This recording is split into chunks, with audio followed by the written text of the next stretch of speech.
Sejak dulu, manusia selalu penasaran dengan hal-hal yang tidak bisa dilihat. Saat malam tiba, lampu redup, dan suara menjadi sunyi, imajinasi kita sering mulai bekerja. Dari situlah, cerita tentang hantu dan makhluk gaib muncul dan terus hidup sampai sekarang. Sebenarnya, cerita hantu sudah ada sejak manusia belum mengenal listrik, internet, atau bahkan tulisan. Pada zaman dahulu, manusia hidup sangat dekat dengan alam. Mereka melihat petir menyambar, gunung meletus, dan penyakit datang tiba-tiba tanpa tahu penyebabnya. Karena belum ada ilmu pengetahuan seperti sekarang, banyak kejadian aneh dianggap sebagai ulah makhluk tak terlihat. Di berbagai belahan dunia, setiap budaya punya cerita hantunya sendiri. Di Eropa ada hantu kastil, di Jepang ada yurei, dan di Indonesia kita punya banyak sekali jenis hantu. Mulai dari pocong, kuntilanak, tuyul, sampai genderuwo. Menariknya, hampir semua hantu Indonesia punya cerita dan ciri yang sangat khas. Pada masa kerajaan di Nusantara, kepercayaan terhadap roh sudah sangat kuat. Banyak masyarakat percaya bahwa arwah orang meninggal belum tentu langsung pergi. Ada yang masih menjaga tempat tertentu, seperti pohon besar, sungai, atau gunung. Karena itu, orang-orang diajarkan untuk bersikap sopan di alam, agar tidak mengganggu penghuni tak kasat mata. Ketika agama-agama besar masuk ke Indonesia, kepercayaan mistis tidak langsung hilang. Justru kepercayaan lama bercampur dengan ajaran baru. Akibatnya, muncul cerita-cerita mistis yang unik, seperti makam keramat, tempat angker, dan benda yang dianggap punya kekuatan khusus.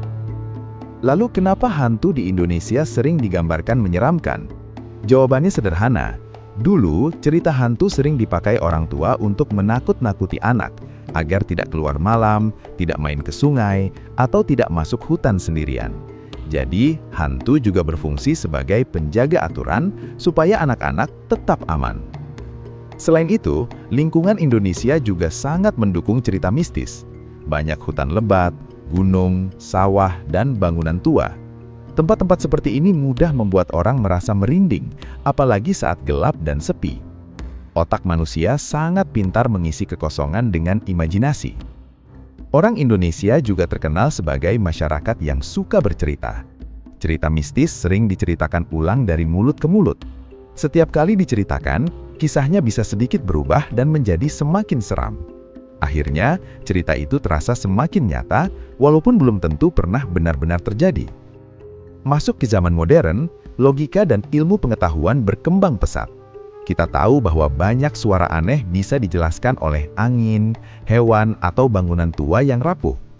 Tapi anehnya, cerita mistis tidak menghilang, justru tetap populer. Salah satu alasannya adalah karena rasa penasaran. Manusia secara alami suka misteri. Hal yang tidak bisa dijelaskan membuat otak kita terus berpikir. Cerita hantu memberi sensasi takut yang aman, karena kita mendengarnya tanpa benar-benar berada dalam bahaya. Media juga punya peran besar. Film horor, acara televisi, dan video internet membuat cerita mistis terus hidup. Bahkan, hantu-hantu Indonesia kini punya versi modern dan dikenal oleh generasi muda. Selain itu, budaya Indonesia sangat menghargai hal yang tidak terlihat, seperti perasaan, firasat, dan tanda-tanda alam. Banyak orang percaya bahwa dunia tidak hanya berisi apa yang bisa dilihat mata. Ada lapisan lain yang berjalan berdampingan dengan kehidupan manusia. Namun penting untuk diingat, percaya cerita mistis bukan berarti kita harus takut berlebihan. Banyak cerita hantu sebenarnya adalah cermin budaya, sejarah, dan cara berpikir masyarakat pada masanya. Hantu bukan hanya soal menakutkan, tapi juga soal pesan, aturan, dan nilai kehidupan. Jadi, kenapa orang Indonesia suka hal mistis? Karena sejak dulu, cerita mistis sudah menjadi bagian dari budaya, cara belajar, cara menjaga diri, dan cara memahami dunia yang penuh misteri.